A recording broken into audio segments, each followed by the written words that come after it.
nous brille la liberté. La voix de la littérature africaine, comme un fleuve qui coule et nous entraîne. Chaque antenne une étoile brille. Contest between the sexes, which I witnessed in my own society. And so I moved back home mentally, imaginatively, that is, from Eugene O'Neill in Europe to Baroka, who became the representative of that kind of relationship. And that again took me back. What happened? What happens with the old chiefs? What really is it that attracts the opposite sexes to one another?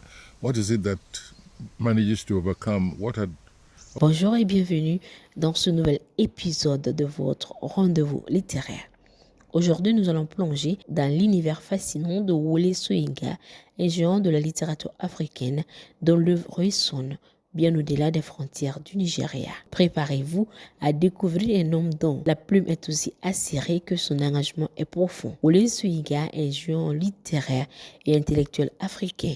Ne bougez surtout pas, c'est maintenant.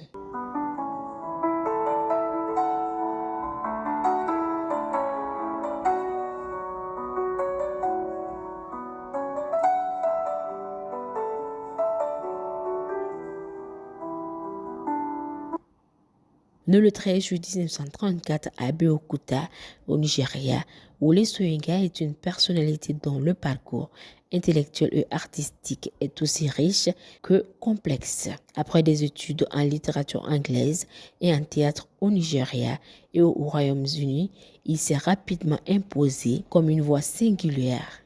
En 1986, il est entré dans l'histoire en devenant le premier Africain à recevoir le prix Nobel de la littérature et de compenser une œuvre qui, selon l'Académie suédoise, dans une vaste perspective culturelle enrichie de résonances poétiques, dépeint la condition humaine. Une œuvre maîtresse à plusieurs facettes. Je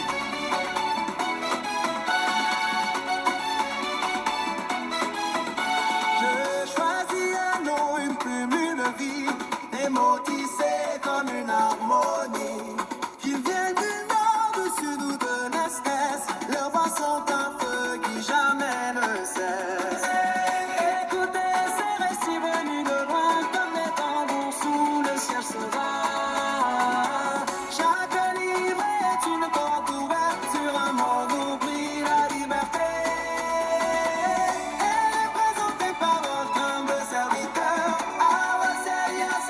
L'œuvre de Soyinka est une kaléidoscope d'idées, de formes, de préoccupations.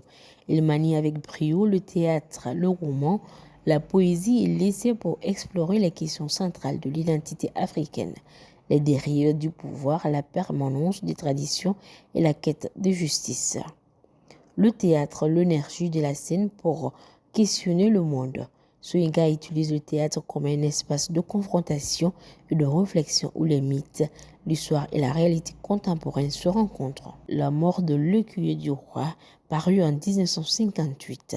Dès ses débuts, il aborde des thèmes lourds comme la mort et le pouvoir, dans les bases d'une dramaturgie qui interroge la légitimité et la justice.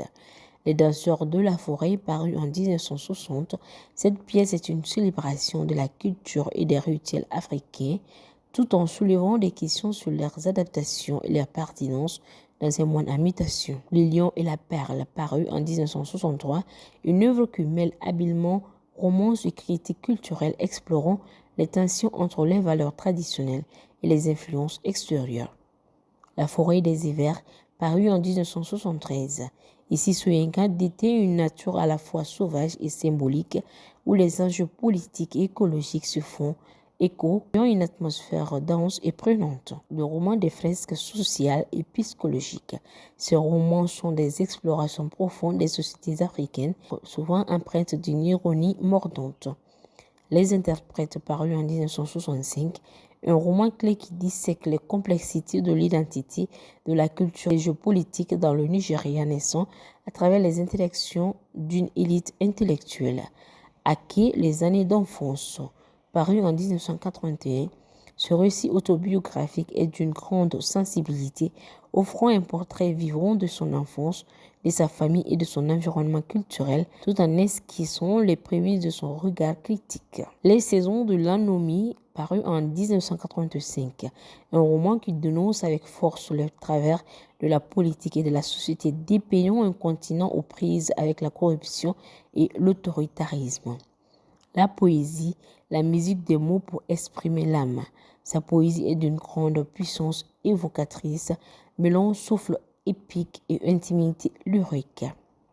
Télémaque, paru en 1960, un recueil qui explore les thèmes de l'amour, de la quête personnelle et de l'héritage, souvent à travers les allusions mythologiques. Idar et autres poèmes, paru en 1967. C'est une plongée profonde dans la mythologie yoruba, notamment le culte d'Ogun, d'Emurge et dieu de la transformation. Explorons la relation entre l'homme, la nature et le divin. Ogun Abibima, paru en 1976. Un poème célébrant la résistance et la lutte pour la dignité, une ode aux héros africains et à la force des peuples opprimés.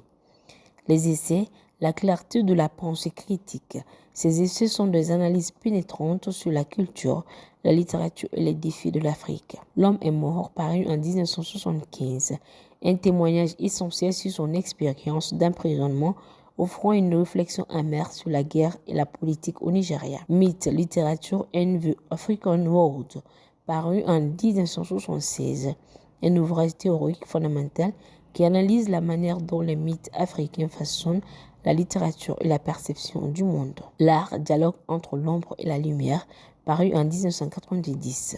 Ici, Soyinka médite sur la fonction de l'art dans la société, le voyant comme un espace de dialogue essentiel entre les différentes facettes de l'existence. L'influence de Soyinka sur la scène littéraire et intellectuelle africaine est considérable.